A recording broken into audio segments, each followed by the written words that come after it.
মিমি চক্রবর্তীর নাকি একটা এক্সট্রিম লেভেলের নুড সিন আছে, আর সোশ্যাল মিডিয়ায় সেটা অত্যন্ত কন্ট্রোভার্সিয়াল ইস্যুতে পরিণত হয়েছে। আমার অ্যাসিস্ট্যান্ট আমাকে বলল, হুজুর এই ইস্যুতে কিছু মেসেজ ড্রপ করার জন্য অনেকে আপনাকে রিকোয়েস্ট করেছে।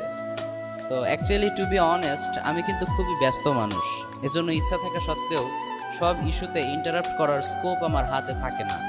But I think it's a very sensitive and important issue for us, that's why তোমাদেরকে কিছু মেসেজ ড্রপ করছি। বলেন, আপনিও চিনেন আমরাও চিনি, একে আলেমই মনে করি না। কোথায় থাকে? এর কি বাপ মা নাই? এর কি আত্মীয় স্বজন কেউ নাই? এর কি ওস্তাদ কেউ নাই? কোন এলাকায় সে থাকে? তাকে হয় শাসন করেন অথবা তাকে নিয়ে গিয়ে আইনের হাতে তুলে দেন, পুলিশের হাতে তুলে দেন। বাংলার ম্যাঙ্গো পিপল মানে আমজনতা ফ্যামিলির সবাইকে নিয়ে একসাথে অ্যাটলিস্ট বাংলা সিনেমাগুলো দেখতো। বাট বাংলা সিনেমার স্ট্যান্ডার্ড নামতে নামতে এখন এমন পর্যায়ে এসেছে যে পাশে গার্লফ্রেন্ডকে রেখে এ ধরনের সিনেমা দেখতেও লজ্জা লাগবে। ঠিক কিনা বলো যুবক ভাইয়েরা? সেন্সর বোর্ডের মেম্বাররা কি যে করে আমার বুঝে আসে না। আরে আপনি সিনেমার একটা কথা বললেন যে অমুক সিনেমা এই ঈদে মুক্তি পেয়েছে। আপনি যখন এই সিনেমার নেগেটিভ 4-5টা বিষয় বলবেন, অনেক শ্রোতা আছে এটা ক্লিক করে দেখতে চাইবে যে আসলে হুজুর এটা বলেছে, একটু খুলে দেখি না কি আছে আসলে। তার মানে আপনি উৎসাহিত করেছেন।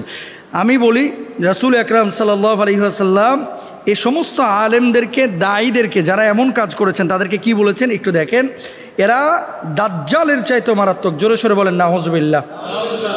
আল্লাহর হাবিব সাল্লাল্লাহু আলাইহি ওয়াসাল্লাম এদেরকে দাজ্জালের চাইতেও মারাত্মক বলেছেন।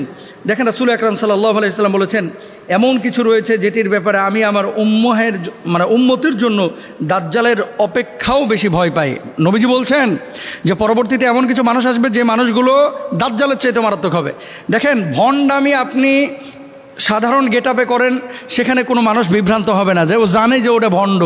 আর যখন আপনি ধর্মীয় লেবাস পরে আবেদ আলীর মতো, যখন আপনি টুপি পরে, পাঞ্জাবি পরে, দাড়ি রেখে আপনি যখন এই ধরনের কোনো কাজ, কোনো কর্মকাণ্ড করবেন, তখন মানুষ মনে করবে এটাই ইসলাম, অথচ এটা সম্পূর্ণরূপে হারাম।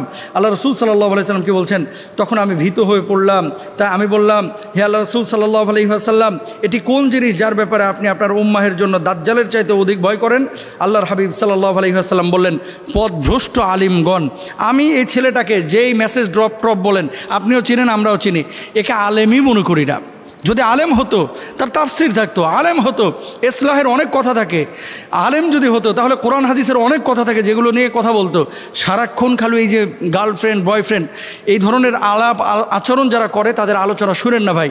আর আপনাদেরকেও বলি, কোথায় থাকে? এর কি বাপ মা নাই? এর কি আত্মীয় স্বজন কেউ নাই?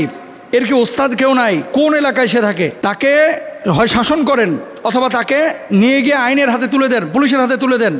এবং এই সমস্ত পাগলামি যারা করে, এরা শুধুমাত্র নিজের ক্ষতি করতেছে না, বরঞ্চ সমষ্টিগতভাবে ইসলামের ক্ষতি করতেছে।